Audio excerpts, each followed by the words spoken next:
Alhamdulillahi Rabbil Alamin. Wabihi nasta'inu ala umuri dunya waddin. Wa sallallahu ala nabiyyina Muhammadin wa ala alihi wa sahbihi ajma'in. Amma ba'd. Kita panjatkan puja dan puji syukur kehadirat Allah Subhanahu wa ta'ala. Pada kesempatan malam yang berbahagia kali ini, kita masih kembali diberi kekuatan, kesehatan, hidayah serta taufik dari Allah Jalla wa'ala, sehingga kita bisa kembali menghadiri salah satu di antara taman-taman surga Allah Azza wa Jalla di muka bumi. Kita berharap semoga Allah Subhanahu wa ta'ala berkenan untuk melimpahkan kepada kita semuanya ilmu yang bermanfaat, sehingga bisa kita amalkan sebagai bekal untuk menghadap kepada Allah Jalla wa'ala. Allahumma amin. Salam dan salam semoga senantiasa tercurahkan kepada junjungan kita Nabi Agung Muhammad sallallahu alaihi wasallam, kepada keluarganya, sahabatnya, dan umatnya yang setia mengikuti tuntunannya hingga di akhir nanti. Para hadirin dan hadirat sekalian, dan juga segenap pendengar serta pemirsa rahimani wa rahimakumullah. Salah satu aktivitas yang menyita banyak waktu kita adalah mendidik anak. Salah satu aktivitas yang menguras pikiran kita adalah mendidik anak. Salah satu aktivitas yang menguras tenaga kita adalah mendidik anak. Jadi mendidik anak itu di dalamnya ada suka dan duka, ada tangis dan tawa. Mendidik anak susah atau mudah? Dua-duanya. Gampang-gampang susah atau susah-susah gampang? Yang mana? Sama saja. Sama-sama susah. Kalau gampang-gampang susah, berarti yang dominan apanya? Gampangnya. Kalau susah-susah gampang, berarti yang dominan susah. Nah, jenengan itu yang mana?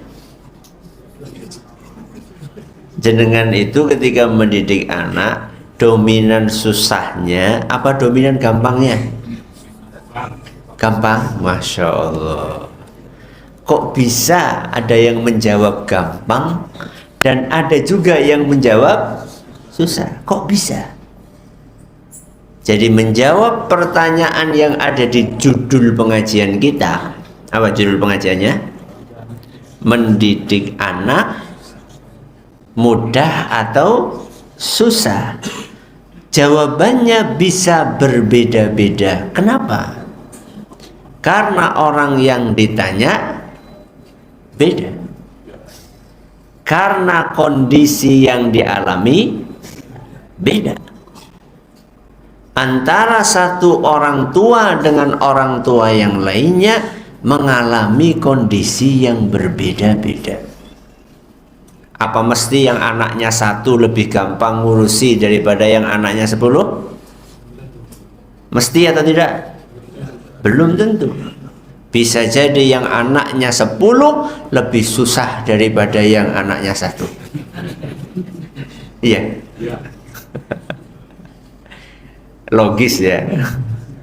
Tapi belum tentu yang anaknya banyak itu lebih susah daripada yang anaknya sedikit.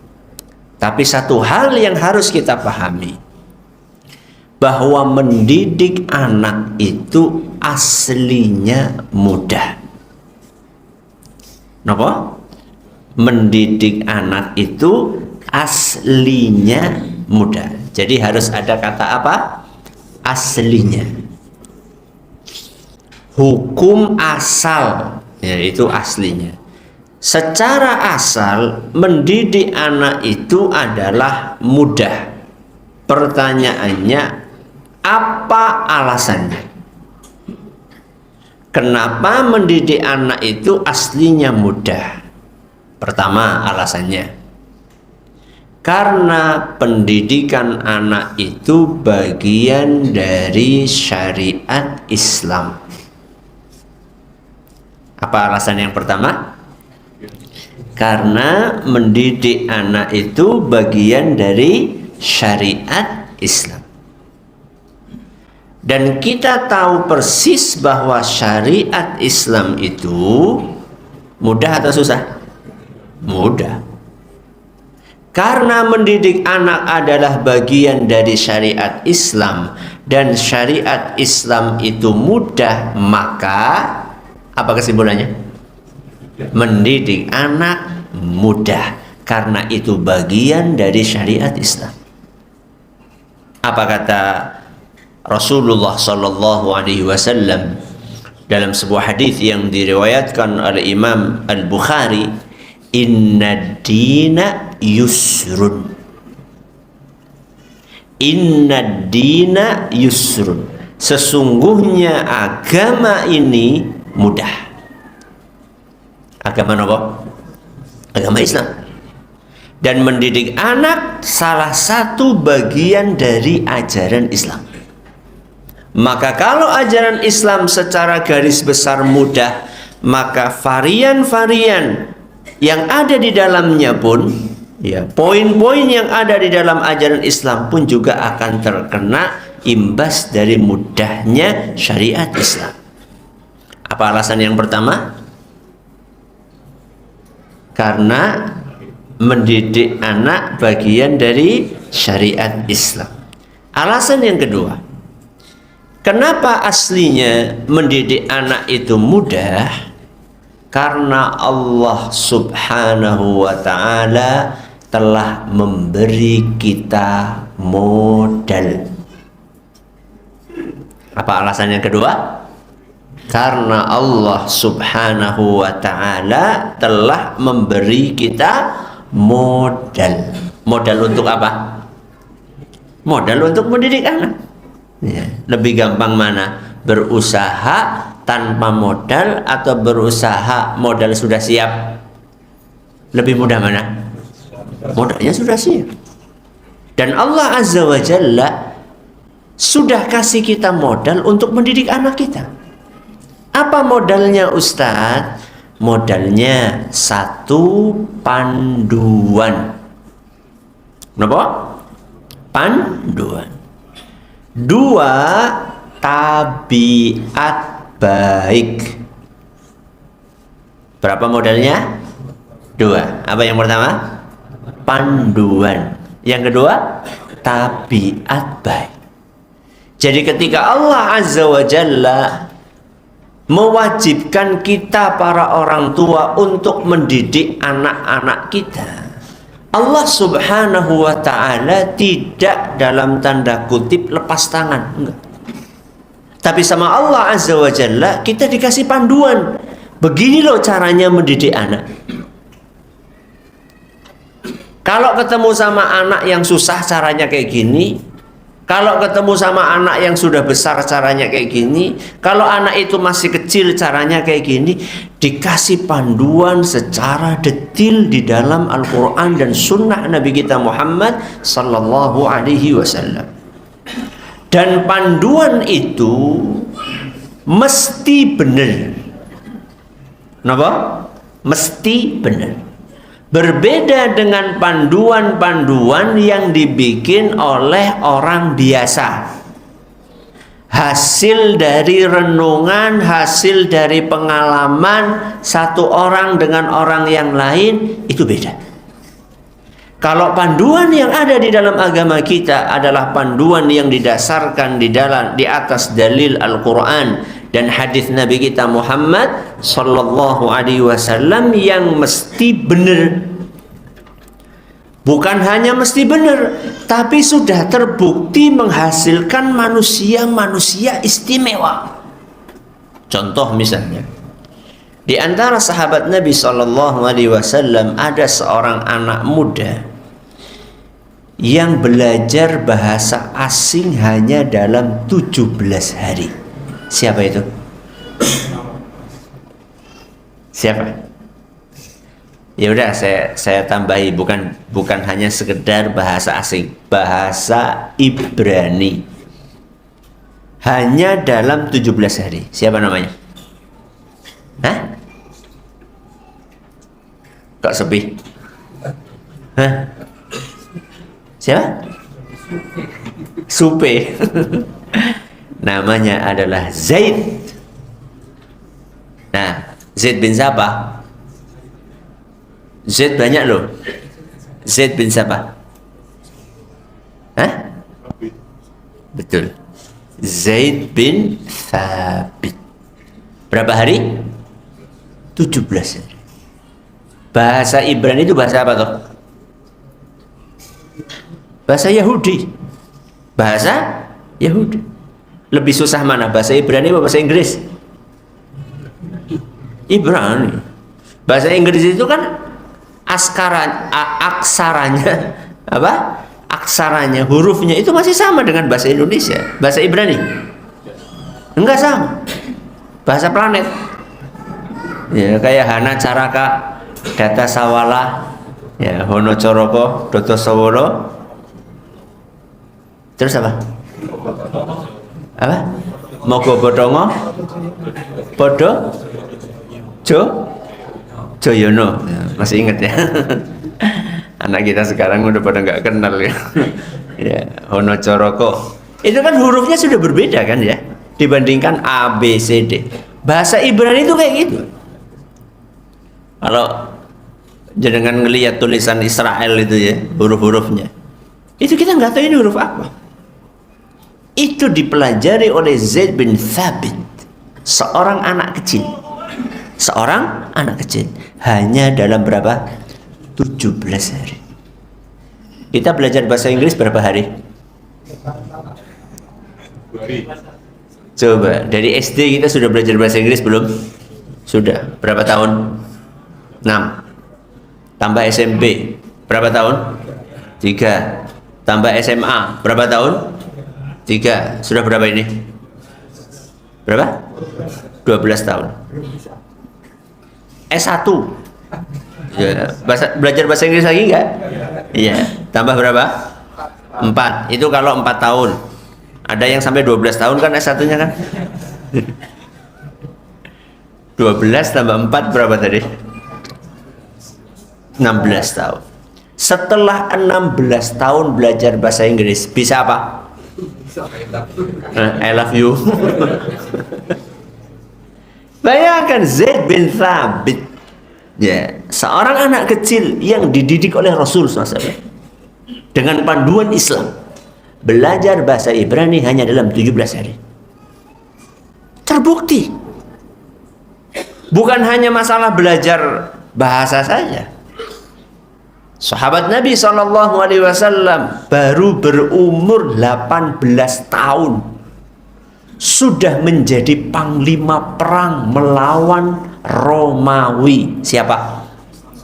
Usama bin Usama bin Zaid. Umur berapa? 18 tahun.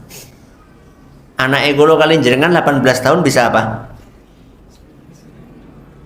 Bisa apa? Main HP.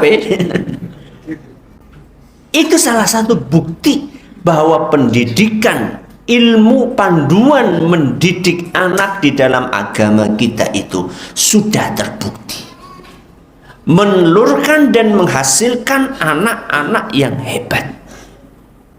Maka mendidik anak itu aslinya mudah. Alasan pertama,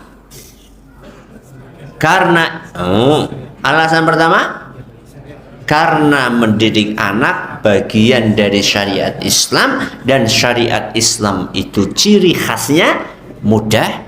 Yang kedua, karena Allah sudah kasih kita modal untuk mendidik anak, modal itu adalah panduan, dan yang kedua adalah tabiat baik.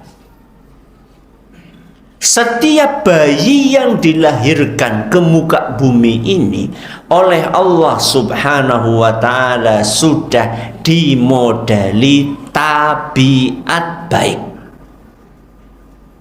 Apa dalilnya? Dalilnya adalah sabda Nabi sallallahu alaihi wasallam dalam sebuah hadis yang diriwayatkan oleh Imam Bukhari, kullu mauludin yuladu 'alal fitrah. Setiap bayi yang terlahir dalam keadaan punya fitrah. Punya apa? Fitrah. Banyak penafsiran yang disampaikan oleh para ulama tentang makna fitrah ini. Salah satunya adalah modal berupa tabiat menyukai kebaikan. Anaknya kiai saja atau anaknya preman?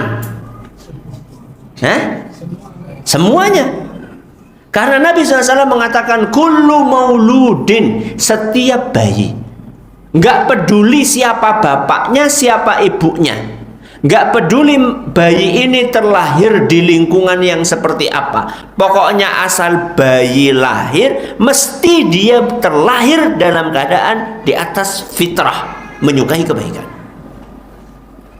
Berarti yakin atau tidak aslinya mendidik anak itu mudah? Yakin? Yakin atau tidak? Yakin. Tapi kenyataannya susah. Kenyataannya susah. Berarti yang tadi kita sampaikan apa Ustadz? Itu cuma teori. Iya. Secara teori memang mudah. Tapi kenyataannya kenapa bisa susah? Kenapa tidak semudah yang dibayangkan? Jawabannya karena ada sebabnya. Ada sebabnya. Tidak ada asap kalau tidak ada api. Nggak ada akibat kalau tidak ada sebab. Maka orang yang cerdas adalah orang yang berusaha untuk mencari tahu kenapa sesuatu yang aslinya gampang kok berubah menjadi apa? Susah. Ini penyebabnya apa? Kita harus cari sebabnya. Apa sebabnya? Yang pertama, kenapa sesuatu yang aslinya mudah itu menjadi susah? Sebab yang pertama adalah karena pesimis. Karena apa? Pesimis. Gara-gara sikap pesimis ini, melihat ada orang tua yang susah mendidik anak, mendengar berita tentang orang tua yang susah mendidik anak, bahkan mengalami sendiri betapa susahnya mendidik anak, akhirnya terbentuklah di dalam diri seseorang perasaan pesimis. Gara-gara pola pikir inilah, gara-gara dihantui pesimis inilah yang kemudian membuat sesuatu yang aslinya gampang menjadi susah. Padahal di dalam agama kita disuruh untuk optimis. Dalilnya apa? Dalilnya sabda Nabi kita Muhammad sallallahu alaihi wasallam, wa yu'jibunil fa'lul hasan. Dan aku, kata Rasul sallallahu alaihi wasallam, suka dengan optimisme. Suka apa? Optimisme. Maka jangan sampai kita ketika akan mendidik anak kita bersikap pesimis. Dari awal, wah kayaknya susah. Optimis itu husnudzon apa suudzon? Suudzon. Husnudzon. Kalau pesimis apa? Suudzon.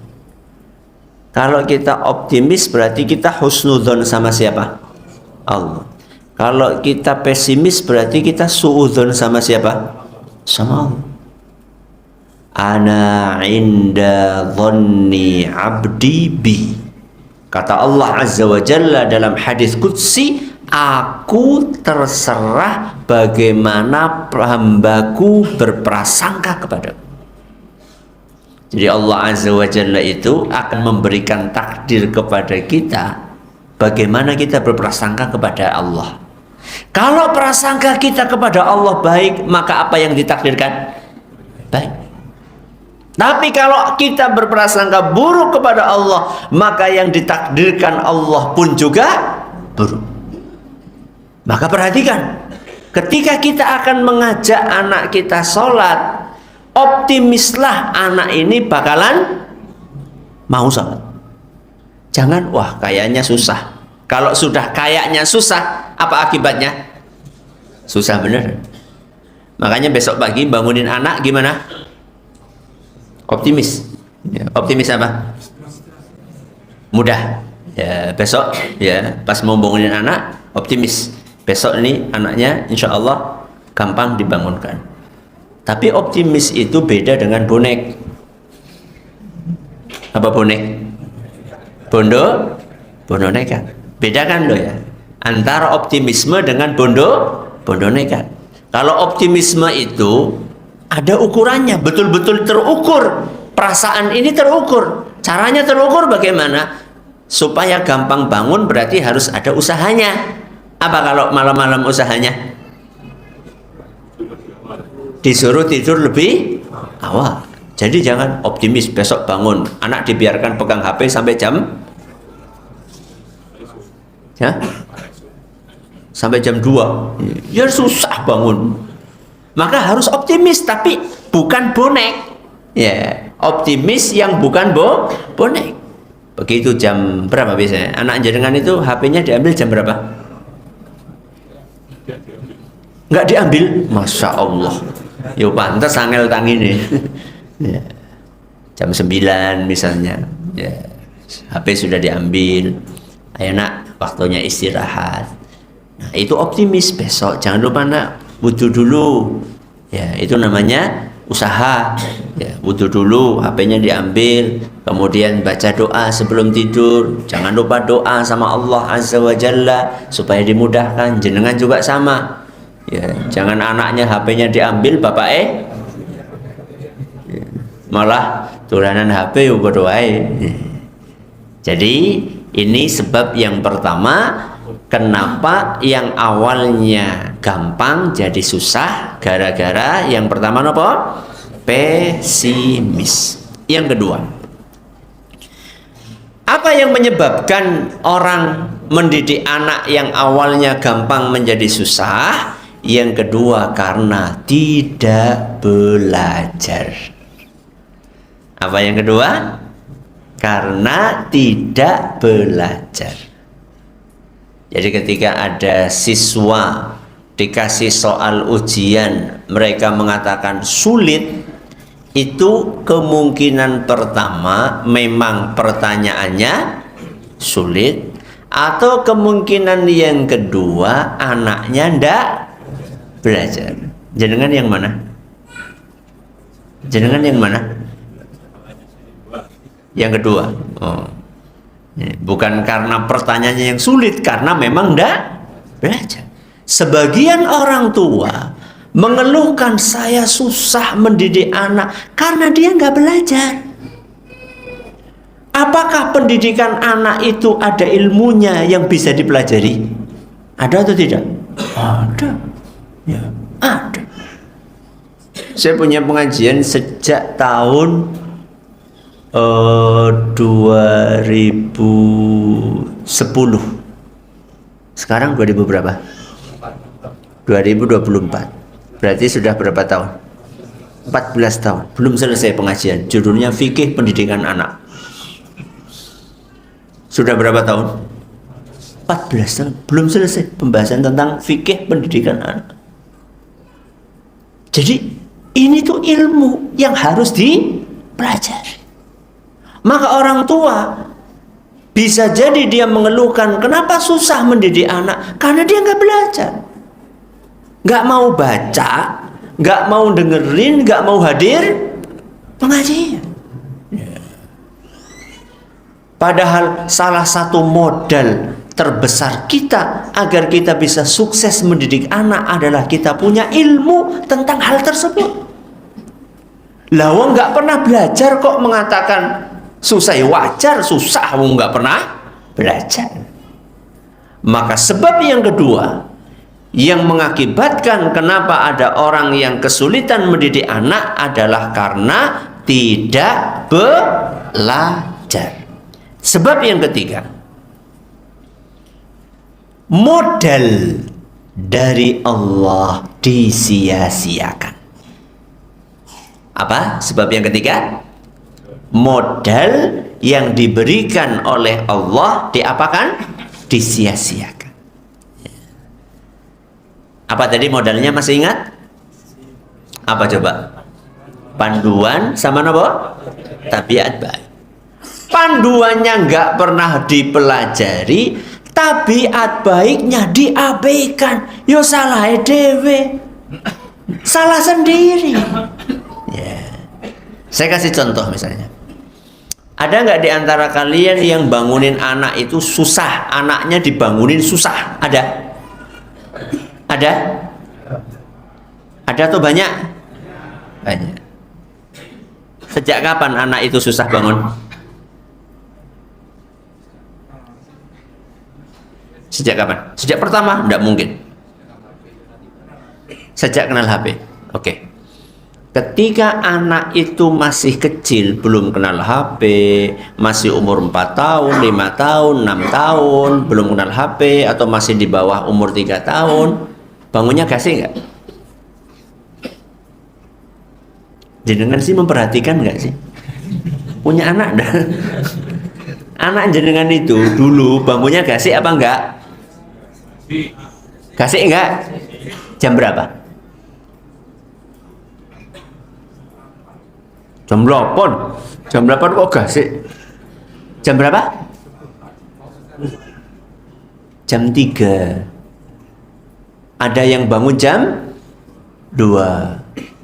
Anak-anak kecil itu rata-rata kebanyakan dari mereka bangunnya itu kasih jam 3, jam setengah 4, bahkan ada yang jam 2. Pertanyaannya, ketika anak kita bangun jam segitu, apa yang kita lakukan?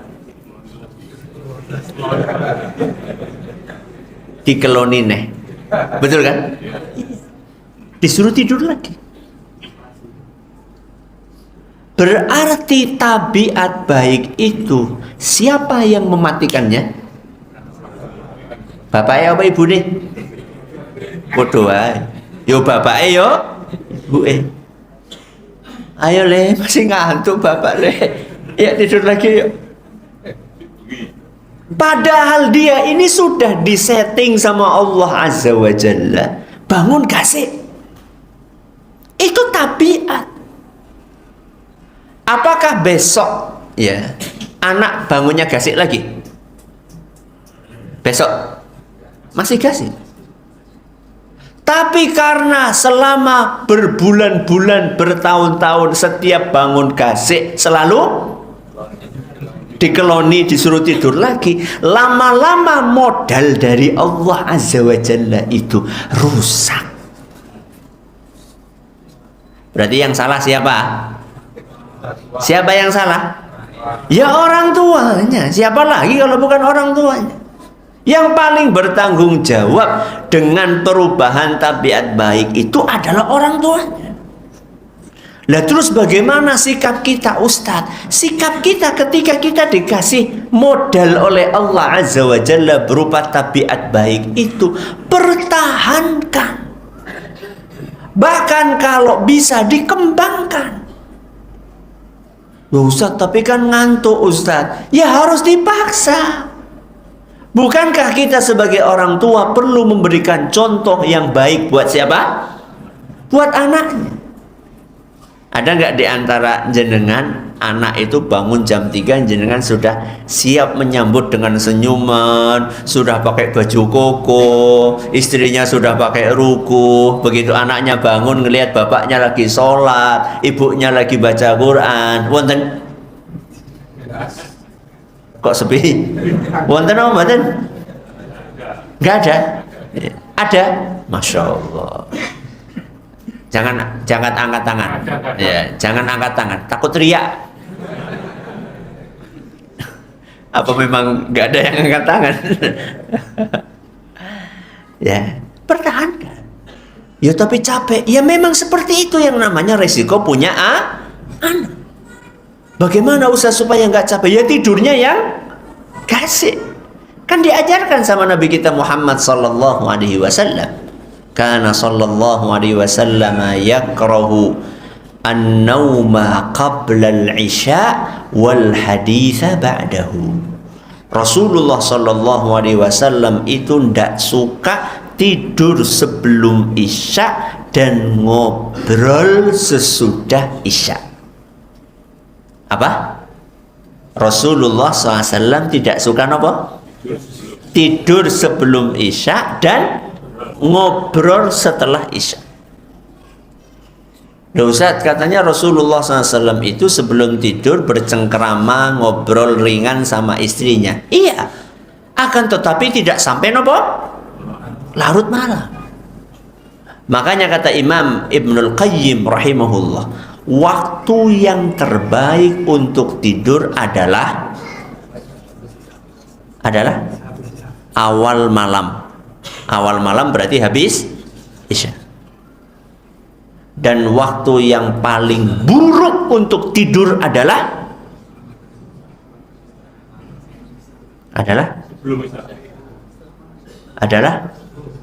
habis subuh dan habis asar. Dan subhanallah, beberapa tahun yang lalu saya ketemu sama seorang ahli kesehatan, dokter spesialis. Beliau mengatakan di dua waktu itu, waktu apa? Habis subuh sama habis asar, itu sel-sel jahat dalam tanda kutip ya, sel-sel berbahaya di dalam tubuh kita sedang berkembang pesat. Kapan? Habis subuh sama habis asar. Kalau kita tidur saat itu, maka selnya akan berkembang pesat. Tapi kalau pada subuh dan pada asar kita beraktivitas, maka sel-sel itu akan terhalang untuk berkembang. Dan itu ternyata sama Imam Ibnul Qayyim sejak abad 8 Hijriah. Itu sudah disebutkan di dalam kitab beliau. Dan ternyata kita perhatikan tidur Nabi SAW itu nggak pernah ba'da subuh, nggak pernah ba'da asar. Beliau SAW tidurnya ba'da isya. Maka kalau pengen anak kita betul-betul gampang bangun pagi, orang tuanya harus nyontoni, ngasih contoh yang baik buat anaknya. Kalau misalnya orang tuanya nggak ngasih contoh yang baik, berarti orang tua yang menyia-nyiakan modal yang sudah diberikan oleh Allah. Siap? Siap apa? Siap ba'da isya cepat tidur. Dan salah satu penghalang terbesar yang membuat kita habis isya nggak cepat tidur apa? HP. Maka habis isya HP-nya dimatikan biar cepat tidur.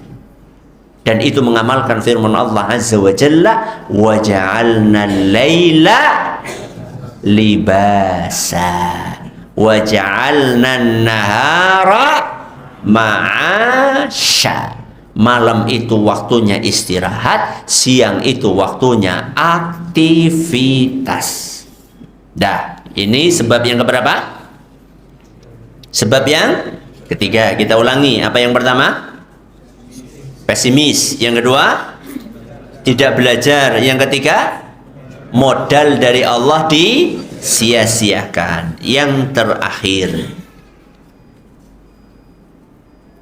adanya. Adzan dulu. Ya, silakan.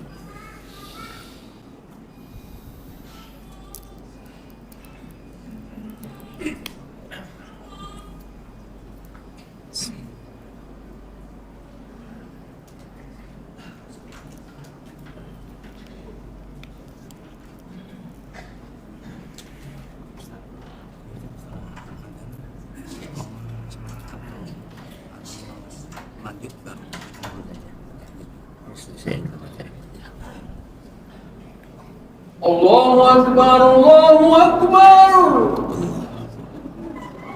Allahu Akbar, Allahu Akbar. Asyhadu an la ilaha illallah.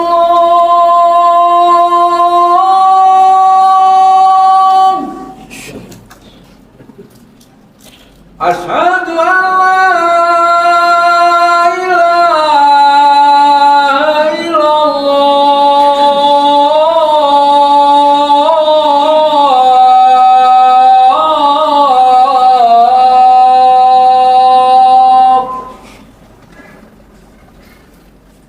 Asyhadu anna Muhammadar Rasulullah.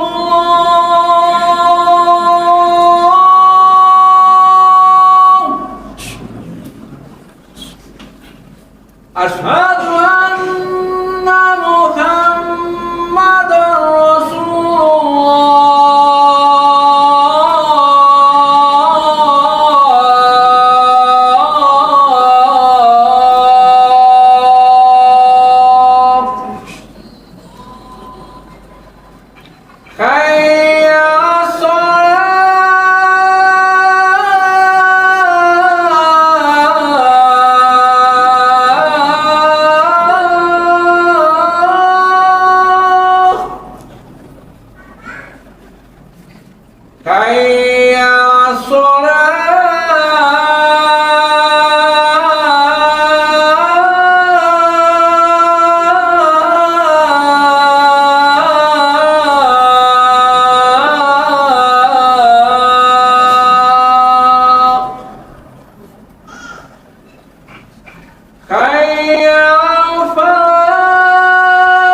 Alhamdulillah Rabbil Alamin. Wassalatu wassalamu ala nabiyyina Muhammadin wa ala alihi wa sahbihi ajma'in. Amma ba'd. Sebab yang keempat, karena tidak mengikuti tahapan mendidik anak. Karena apa? Tidak mengikuti tahapan di dalam mendidik anak. Jadi mendidik anak itu adalah sebuah aktivitas yang tidak instan. Tidak apa? Instan. Tapi ada apanya? Tapi ada tahapannya. Sebagian orang tua mengeluh susah mendidik anak gara-gara dia pengen anak ini terdidik secara apa? Instan. Padahal tidak ada ceritanya mendidik anak itu instan. Saya kasih contoh misalnya, ngajari anak sholat, ada tahapannya atau tidak? Ada. Kalau kita simpulkan dari hadis yang sering kita dengar, perintahkan anak kalian untuk sholat umur berapa? 7 tahun. Kalau sudah 10 tahun nggak mau sholat maka pukul. Kalau kita lihat hadis ini, maka mendidik anak itu bisa dibagi menjadi 3 fase. Berapa? 3 fase. Fase yang pertama adalah 0 sampai 6. 0 tahun sampai berapa? 6 tahun. Fase kedua 7 sampai 9. Berapa? 7 sampai 9. Fase ketiga 10 tahun ke atas. Ada berapa fase? 3. Kita ulangi ya. Fase pertama berapa? 0 sampai 6. Fase kedua 7 sampai 9. Fase ketiga 10 tahun ke atas. Dan setiap fase ini ada ciri khasnya sendiri-sendiri. Rasulullah SAW menyuruh kita untuk memerintahkan anak sholat umur berapa? 7. Maka sebelum itu berarti fase pertama 0 sampai 6. 0 sampai 6, apakah anak itu disuruh sholat?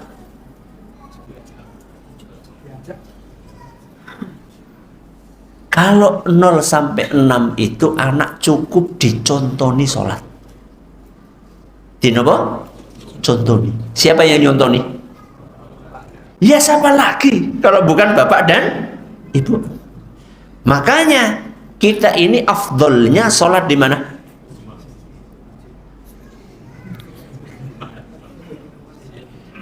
Jawab yang teliti itu. Kita ini afdolnya sholat di mana? Kita itu siapa? Gitu dulu yuk.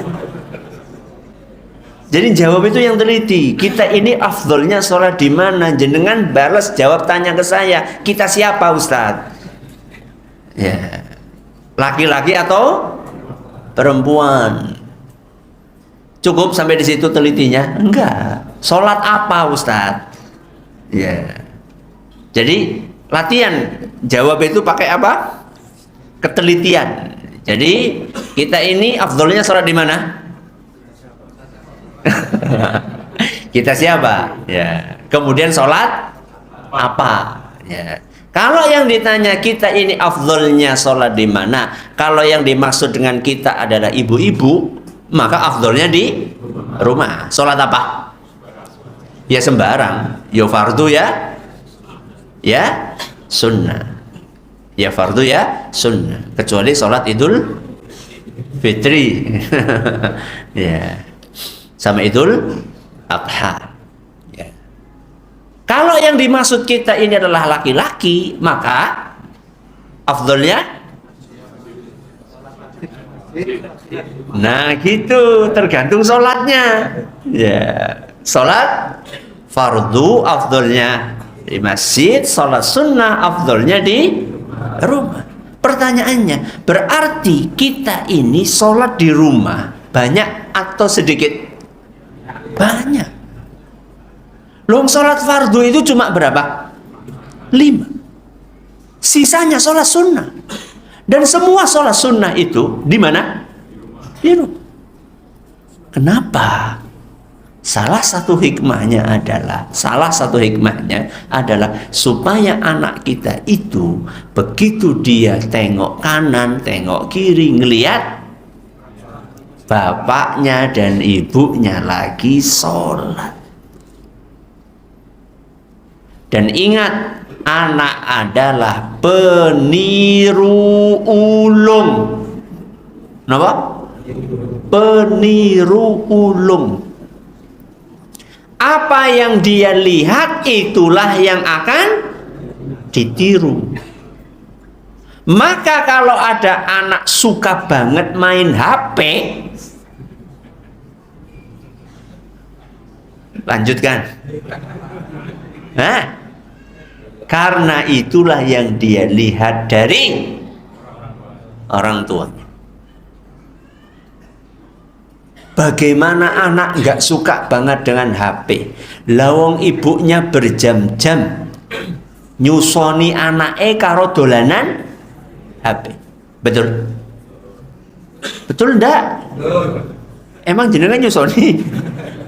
Ngelihat istri saya nyusoni sambil mainan HP terus berjam-jam. Loh, anak sejak kecil sudah dilihat, sudah diperlihatkan ibunya mainin HP terus. Gimana anak itu nggak pengen main HP? Maka kasih contoh yang baik buat anak sholat. Coba seandainya anak kita itu setiap buka mata yang dilihat bapaknya lagi sholat, ibunya lagi sholat, bapaknya lagi baca Quran, ibunya lagi baca Quran, insya Allah itu akan dicontoh sama anak kita. Walaupun kita belum nyuruh. Pernah nggak jenengan lihat ada anak kecil, masih kecil gitu ya, baru 4 tahun, baru 3 tahun bahkan, ujuk-ujuk berdiri di samping siapa? Bapaknya atau ibunya ikut-ikutan sholat. Pernah? Ada yang nyuruh? Enggak. Pengen nyontok. Maka 0 sampai 6 tahun cukup diapakan? Cukup dicontoni saja. Kapan kita mulai nyuruh? 7, 8, 9.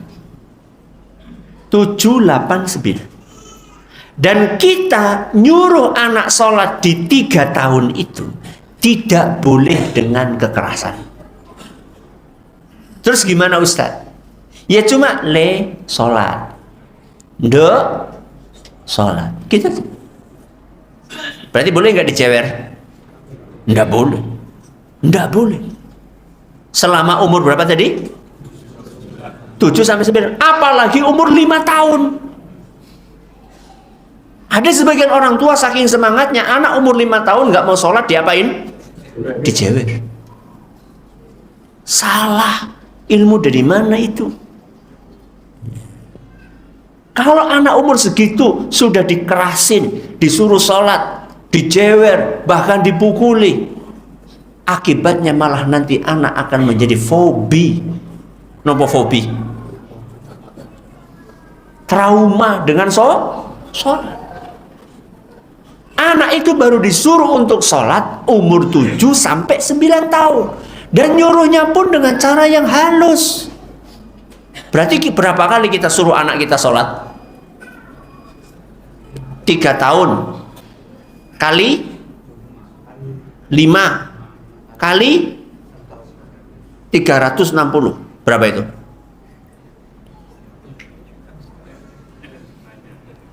Yo banyak. Banyak, semuanya bisa jawab kalau banyak. Mana guru matematika? 5 kali 360 kali 3. 5.400 kali. Berapa? 5.400 kali. Pertanyaannya, apakah kita sudah lakukan itu? Kok sepi? Makanya anak susah sholat karena kita belum jalankan apa yang diperintahkan oleh Nabi kita Muhammad SAW. Kalau anak kita sudah kita suruh 5.400 kali dengan kelembutan, maka biiznillah, dengan izin Allah Azza wa Jalla, anak itu mau sholat. Berarti anak gak mau sholat karena kita gak mengikuti tahapan yang diperintahkan oleh Nabi kita Muhammad Sallallahu Alaihi Wasallam.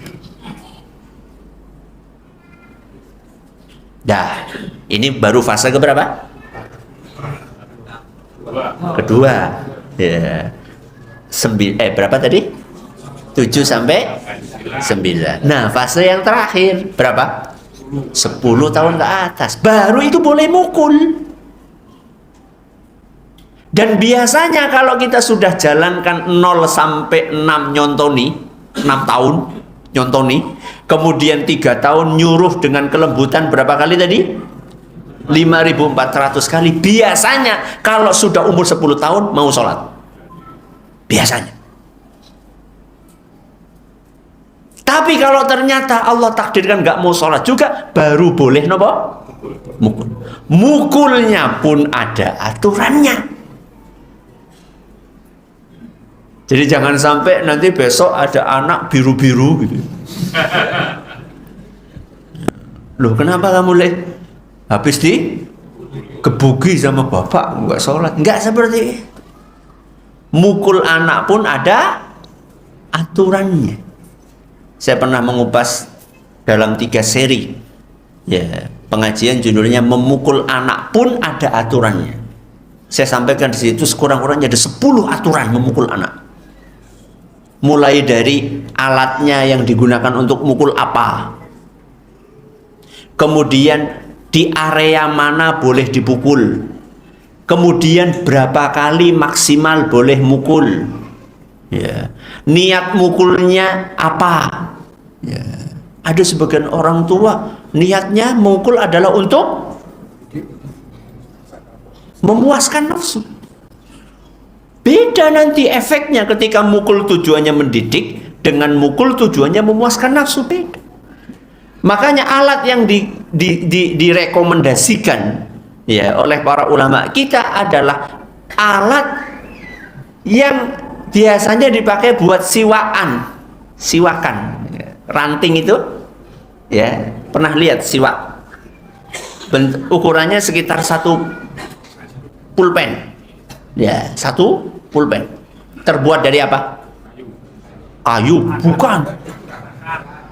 Dari ranting, dari akar atau dari ranting yang besarnya segini. Jadi mukulnya cuma tek gitu. Ustaz nggak marem Ustaz. Nah itu berarti niatnya nggak bener. Niatnya tadi memaremkan nafsu. Ustaz cuma kayak gitu aja apa ngefek? Ngefek kalau jarang dipukuli.